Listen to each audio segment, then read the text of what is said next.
Hi everyone, welcome back to Tamara Talks Tarot. I thought I'd use my tarot of the fairy folk. This is, I don't want to say recreation, but a reprint of the vintage. So they've shifted around some of the images with different numbers in the suits, and I do have the vintage copy and it has a very different energy feel to it. And I actually really like the way they've improved upon it in this more recent version. I'll say version, yes. So this is the title card. Okay. Again, like always, let's do a timeless reading for the collective. Oh, I'm going to leave this card out. I think it wants to be seen. Okay, let's see. Timeless reading for the collective, please. Oh, wow, that's a big bird. Makes me nervous, though, because I worry about the baby birds and the mother birds protecting their nests, protecting their babies. I'm quite high up. I'm on the 15th floor, so I see a lot of things. Okay. Yeah, this bird's circling, looking for its prey. Anyway, what does that mean for this reading? Okay, let's see. Wow. Okay, what card at the beginning? The Eight of Swords. Okay, that bird can represent a fear-based feeling of entrapment, self-confinement. Okay, maybe doing, sorry guys, that bird came really close. Like, okay, focus tomorrow. So I feel like this is like a lot of, could be like repetitive behavior within a confined headspace. So not being able to navigate out of it, not being able to free your mind from the worry, the doubt, the anxious thoughts that lead into the Nine of Swords, which is, you know, the nightmares and also the anxiety and the fear-based delusions, because oftentimes more than not, it's worse off in our heads, in our minds, than it is in actual reality. So, but here he's tightening his sword. So he's doing something that he thinks needs to be done in order to secure his position in defending himself, like whether he needs to or not. But he's looking down and he's not open to responsiveness or for anything like outside help to kind of come in and get him out of this funk. Because sometimes, and I can just pull from personal experiences, if I'm feeling kind of blah or like down in the dumps, it's hard to get out of that headspace sometimes. And when you force yourself into social situations, settings, it can oftentimes help pull you out of your head, your own thoughts, your own funk. I am someone who does enjoy being on my own, and I love my alone time, but it's important to also try and balance that with social aspects. So going into a workplace or even just maybe joining a group with people of like-minded interests, something, anything, even if it's just the smallest thing, just to kind of pull you out of that tedium or out of that anxious kind of gnawing away at you thoughts, right? We have the Ten of Wands, so he's just exhausted. He's holding on to everything. He's tried to keep everything going, feeling the weight of the world on his shoulders. It's going to give way to exhaustion. I always look at the Ten of Wands like you're burning the candle at both ends. You're going to get burnt out. It's good to delegate. It's good to share responsibilities. It's healthy to make sure that you're not taking on too much or more than you know you can handle.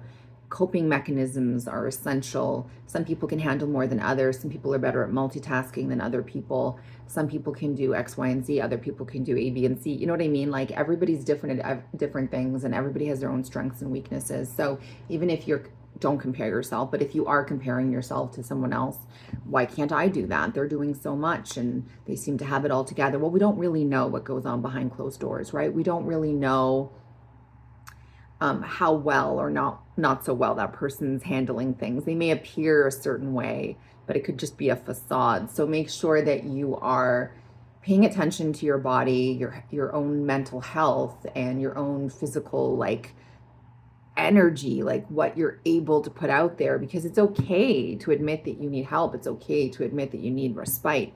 It's okay to sleep an extra hour if you can afford that. It's okay to take naps in the day if you can afford that. And I know not everyone can.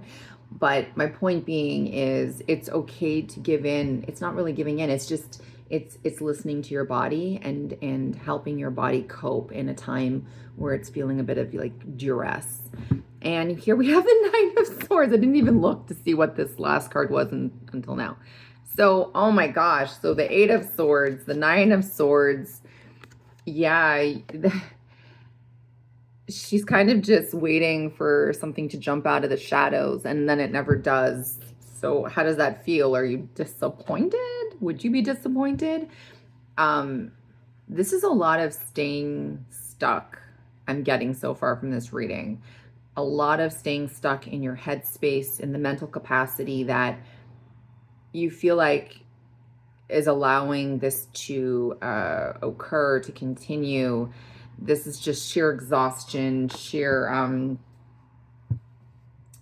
just being overwrought with a lot of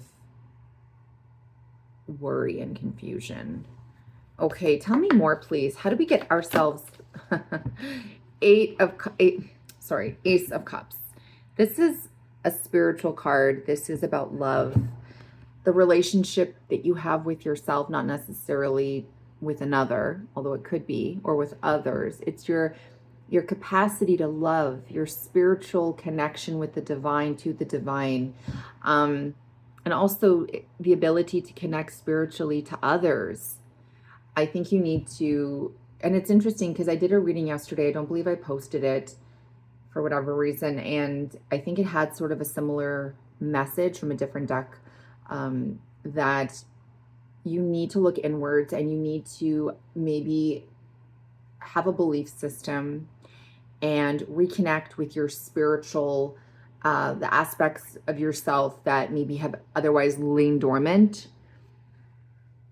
I feel like that's going to be your saving grace. That's going to get you out of the Eight of Swords and the Nine of Swords. Okay. And of course the Ten of Wands. You're overexerting yourself, your physical abilities or attributes perhaps, and your mental. And then we have a beautiful feminine receptive energy. Sorry, I'm just looking at the face. It's like almost like a lion on the cup. And it's like the Lady of the Lake, except with this, instead of a sword, it's a cup, a chalice. And she's basically saying, look, you need to get in touch with your spiritual side. You need to maybe meditate. You need to kind of just go out into beauty, or some kind of environment that's going to bring you a sense of calm and peace. It could involve water. It could involve something creative that's very gentle on your soul. It's definitely not anything physical or anything that's going to demand more of your energy. Now that you've given out a lot of your energy, so the wands and the swords are the active masculine suits, so they are assertive, aggressive, and they're going out into the universe. Whereas the cups and the pentacles are feminine, receptive, and they're taking in, right? So the Ace of Cups is a very receptive, receiving energy. You just want to like close your eyes, take a deep breath, and kind of ask the universe, how can I heal myself? How can I heal my ailments, my mind, my body, my soul? Okay? I think that's a pretty straightforward message. So if this resonates with you, then this could be your reading. Let's pull one more card, please. Anything else the collective needs to know in regards to today's timeless message, please? Oh, so many cards. Let's see. I'm going to take them all.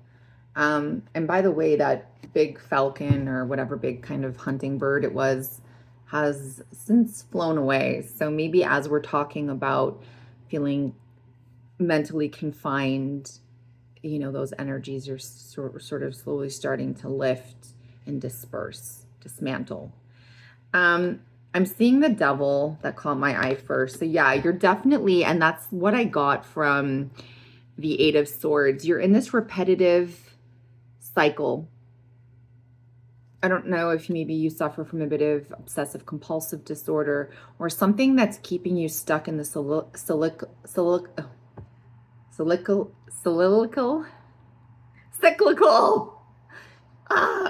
cyclical type of momentum, right? You're just not being able to get out. And the devil is definitely reinforcing that you're definitely giving into these sort of bad behaviors, or not even, it's not like more negative, unhealthy patterns, behavioral patterns. Cyclical. That is hard to say sometimes. Cyclical, cyclical, cyclical, cyclical. Trying to say that like 5 times fast. And I see, okay, the Ten of Swords. So that's it. This has got to give, because this is paying its heavy toll on your mental health, okay?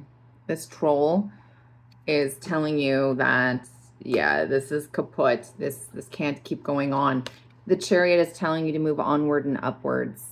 Onwards and upwards. And it is helping to boost your morale, your confidence, and get you going in the direction of your desires. The last card is the Emperor. You need to be strategic in your plan of action. You can't just allow time to pass and let your mind keep you paralyzed, keep you immobile, is what I'm getting. You have to take responsibility for your actions, for your circumstance. You have to. I think what's going to get you out of your initial kind of feeling stuck and a sense of paralysis is going to be this Ace of Cups, this spiritual blessing that's going to help you get out of that if you so choose to open up to the universe and to the beauty that is otherwise hidden. Yeah, so I'm definitely seeing that, it can't all just be airy fairy. It's got to be brought down into the realm of, the realm of reality. And so the Emperor is coming forth to say that it can't just be this woe is me attitude. You have to take responsibility. You have to think of ways that, different coping mechanisms in order to help. If you can't help yourself, you need to reach out and ask help from other sources. So externally, you need to find what it is that's going to serve you best.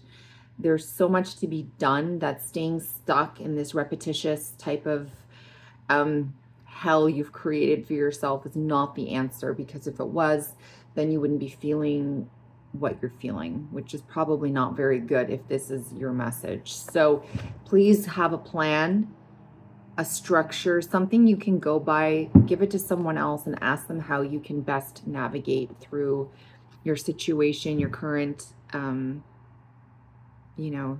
headspace, and make sure that, bringing awareness is first and foremost invaluable, because only then can you start to take the necessary steps in order to heal.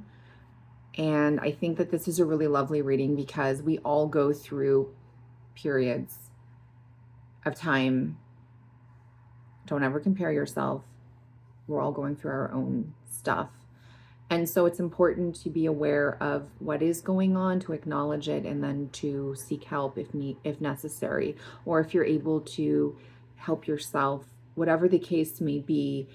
There are some beautiful things on the horizon, and the Chariot tells me that you're going to feel amazing once you get moving again. So stagnancy, immobility, that's not your answer. That's only going to feed the devil, right? You want the King of the Tarot to be your goal. It doesn't have to be exactly, but to be the purpose in which you get out of that funk and into a more healthy, it doesn't have to be like a regimented, like, that type of thing. Like the emperor can definitely take things to extreme in that sense, but it's about a more normalized sense of existence, something that's going to help you cope better in real life, in everyday, mundane type of scenarios. Okay. So let me know, please, if this resonates, and I hope everyone has a great day.